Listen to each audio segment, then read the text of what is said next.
जैसे आज आप लोगों के चेहरे पे प्रसन्नता है ना, आज तो मानते हो ना हमारे चेहरे प्रसन्नता है, मानते हो ना। आप लोग बोलते हो महाराज जी आप हंसते नहीं हो, आज तो हंस रहे ना हम। तो वो हंसी का कारण तो एक ही है, हमारे महाराज हमको मिल गए, सब कुछ मिल गया।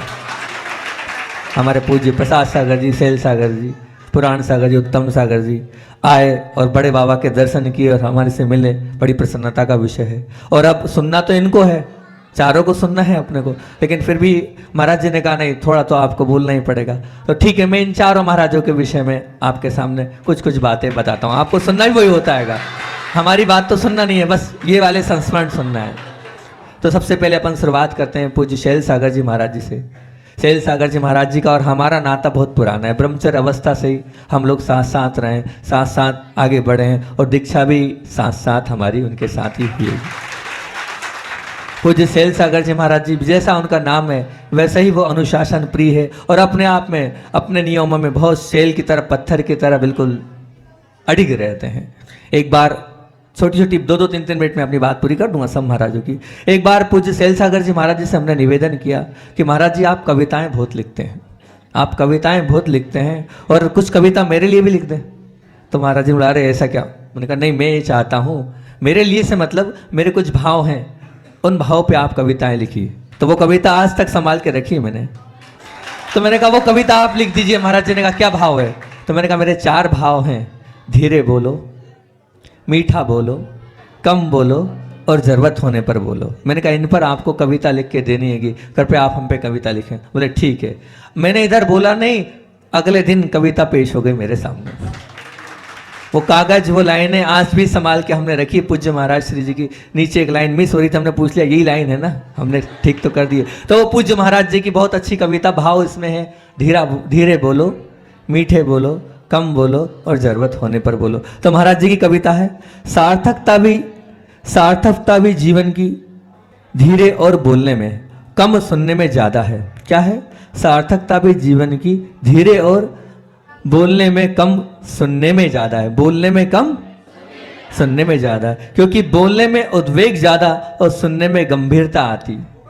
क्योंकि बोलने में उद्वेग ज्यादा और सुनने में गंभीरता आती। आवश्यकता होने पर कोयल की तरह बोलें। आवश्यकता होने पर कैसे बोलना है? कोयल की तरह बोले। हमारे महाराज जी वैसे ही बोलते हैं और कम भी बोलते हैं। कोयल की तरह बोलें और ताकि सुनने वालों के हृदय में रोमांच छा जाए। क्या छा जाए?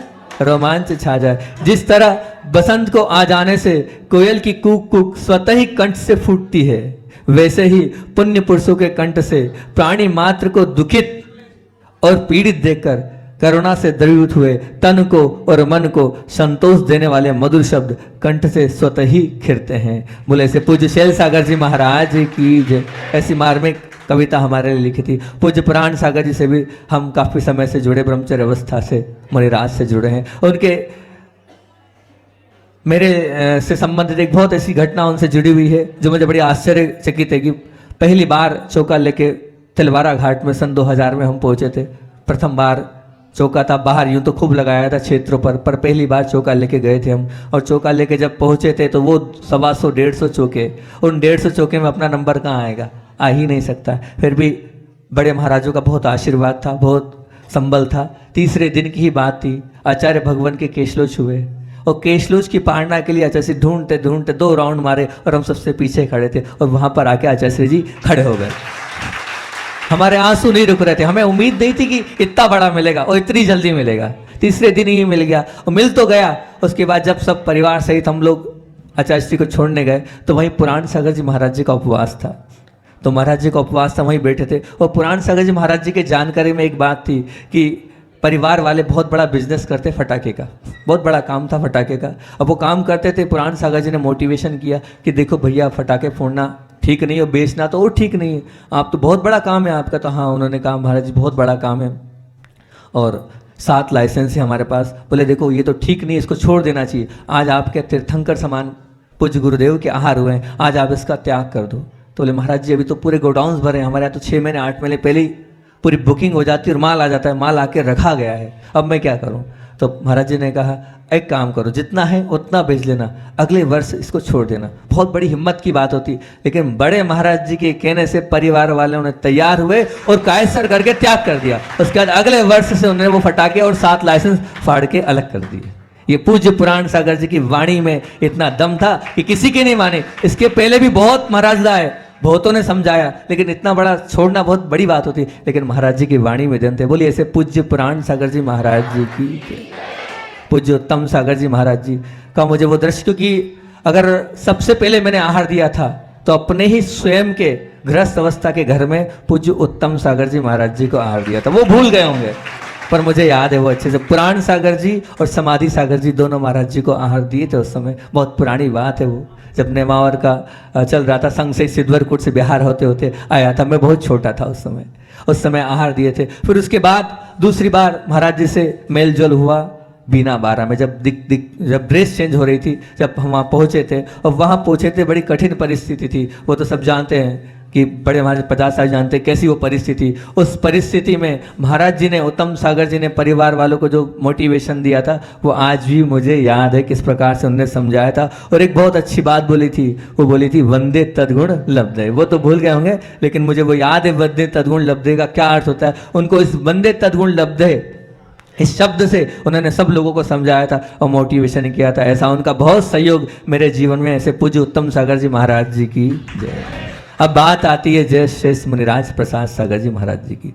जो कुछ सीखा है मैंने, चाहे वैयावृत्ति में हो चाहे साधना के क्षेत्र में हो, बहुत कुछ महाराज जी से ही नहीं, सब कुछ महाराज जी से ही सीखा है। और आप लोग जानते हैं मैं हमेशा बार बार महाराज जी को याद करता हूँ। बहुत वात्सल्य, बहुत स्नेह, और बहुत ऐसे समय में महाराज जी ने हमें संबल दिया है। मैंने आपको वो घटना भी सुनाई थी अमरकंटक की, जब बिल्कुल हतोत्साहित हो गया था मैं, ऐसा लगने लगा था कि कितना कष्ट है। उस कष्ट में, उस जीवन में भी बड़े महाराज जी ने हमारा बहुत संबल दिया, पूरी सेवा करी, पूरी वैयावृत्ति करी, पूरा आहार कराया। जब भी अंतराय हुआ, उपवास हुआ, हमेशा आगे रह के तैयार रहते थे और बिल्कुल तैयार होने के साथ एक संबल देते थे, चिंता नहीं करो, ऑल इज वेल।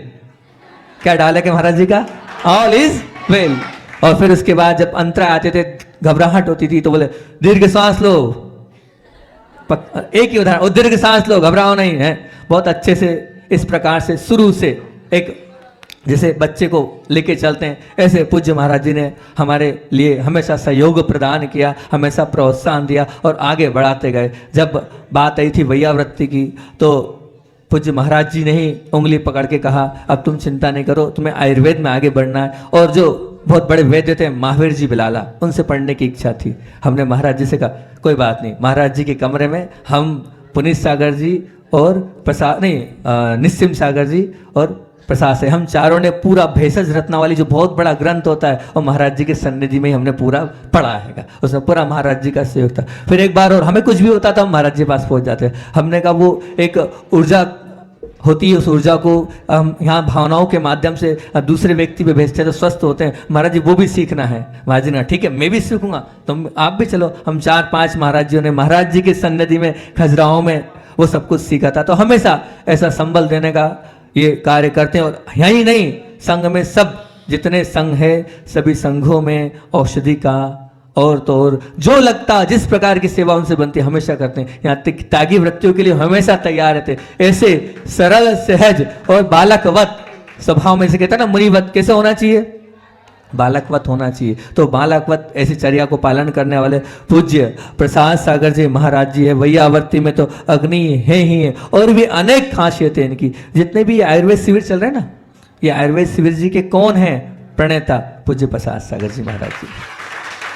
आज आयुर्वेद को आगे बढ़ाने में महाराज जी का बहुत बड़ा हाथ है। और बहुत सारे जितने शिविर हुए उन शिविर यहाँ हुआ था, मैंने उस दिन भी कहा था, पर ये यहाँ के लोगों ने नहीं किया था। महाराज जी संधान सागर जी थे ही, लेकिन सब वहां से चल रहा था, कुंभराज से पूरा शिविर वहां से, पूरी औषधि पूरा सब कुछ मेंटेनेंस कौन कर रहा था, वहां से प्रसाद सागर जी कर रहे। ऐसे हमेशा सहयोग में अग्रणी रहते हैं। ऐसे हमेशा आगे बढ़ाने वाले पूज्य प्रसाद सागर जी महाराज जी की